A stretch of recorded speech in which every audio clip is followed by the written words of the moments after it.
I think we have to tell stories that really matter. When it comes to education right to pregnant school girls, for me that is a story, and that is a story that cannot be ignored because it touches a human right, basic human right, but also because it touches the future of our girls. We used to tell this story at those times when the government was not allowing this girl to return back to school. But now, because the ban is no longer there, we forgot to tell this story. But to be honest, it is still supposed to be there because as the ban is no longer existing, we still see a lot of challenges that hinder this young girl to return back to school. We still observe a lot of social norms and practice that hinder our girl to return back to school. So we still observe a lot of inside challenge in the school system that if we want to make sure that our girls are returned back to school, they should be out of there.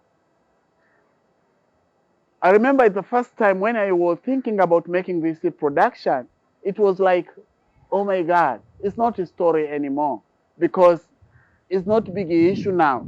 There's a room for them. There's no policy challenge.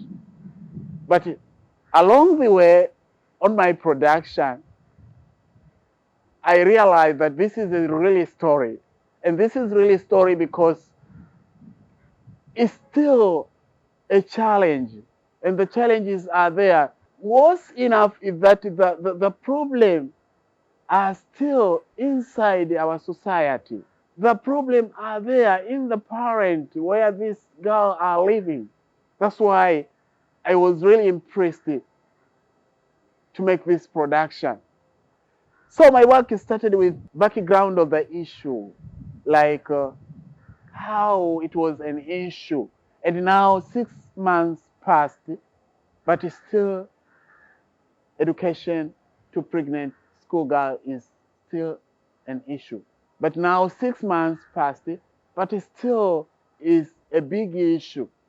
And this is because we didn't change as the government announced to overturn the policy. And that is where I started my production.